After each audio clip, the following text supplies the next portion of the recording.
अस्सलामुअलैकुम dear subscriber, उम्मीद है आप सब खैरियत से होंगे। तो चलते हैं आज हमारे अगले सबक के जानिब। अल्लाह ताला से दुआ है कि अल्लाह ताला हमें कुरान सीखने और उसको समझने और उस पर अमल करने की तौफीक अता फरमाए, आमीन। आप हमारे लिए दुआ कीजिए, हम आपके लिए दुआ गो हैं। अस्सलामुअलैकुम। अस्सलामुअलैकुम वरहमतुल्लाहि वबरकातुह। जी कैसे हैं सब व्यूअर्स? उम्मीद है ईमान और तकवा की बेहतरीन हालतों में होंगे। अच्छा, हमने सबक पढ़ा था ना, 7 तक मखारिज पढ़े थे। आज हम पीछे से थोड़ा फिर रिपीट करते हैं। अऊज़ु बिल्लाहि मिनश शैतानिर रजीम, बिस्मिल्लाहिर रहमानिर रहीम। हमने पढ़ा था ता और सा का मखरज। ता ज़बान की नोक सामने के 2 दांतों की जड़ से लगे तो ता अदा होता है। फिर है ज़बान की नोक सामने के 2 दांतों के सिरे या किनारों से लगाएं तो ता अदा होता है। सा को हम नरमी से अदा करेंगे, ये नरमी वाला हरफ है। और ता की मकदार सेम है, एक अलिफ 2 हरकत के बराबर हमने इनको खींच के पढ़ना है। अब हम आगे अगले सबक की तरफ चलते हैं।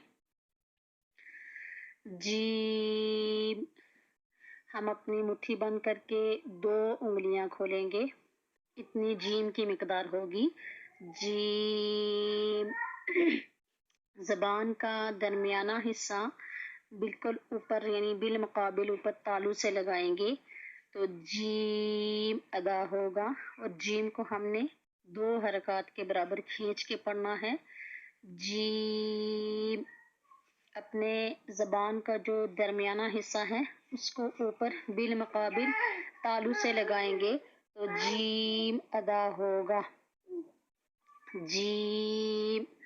ज़बान का दरमियाना हिस्सा ऊपर तालू के साथ लगाएंगे तो क्या अदा होगा? जीम अदा होगा। यहाँ तक क्लियर होगा। उसके बाद हम खलक यानी हमारा जो नेक गर्दन का जो हिस्सा है इसके बारे में हमने थोड़ी सी डिटेल्स पढ़नी है, फिर हम आगे मखारिज का पढ़ेंगे। हम इनके खलक के जो हमारा खलक है ना, ये इसको हम खलक किसे बोलते हैं? हमारी नेक जो है गर्दन है, इसे हम अरबी में खलक बोलते हैं। तो खलक बजाय तो सिर्फ एक नज़र आता है, लेकिन इसके 3 हिस्से होते हैं। सबसे जो ऊपर वाला हिस्सा है उसे अक्सर अदनल खलक बोलते हैं। सबसे जो ऊपर वाला हिस्सा है उसे हम बोलते हैं अदनल खलक, मुंह के करीब वाला हिस्सा। उससे नीचे वाला जो हिस्सा है दरमियान वाला, उसे हम बोलते हैं वस्तल खलक, खलक का दरमियाना हिस्सा।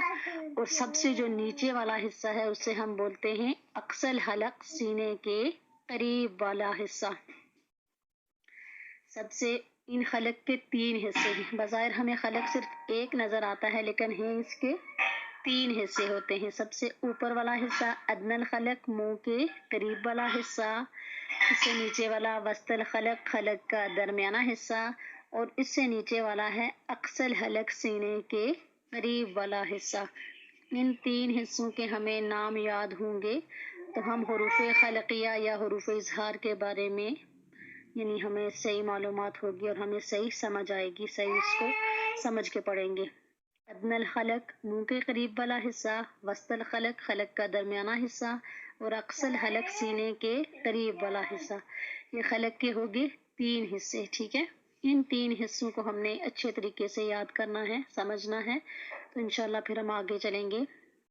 दुआ में याद रखिएगा। इसके साथ मैं अपने सबक का इख्तिताम करती हूँ। अस्सलामु अलैकुम व रहमतुल्लाहि व बरकातुहू।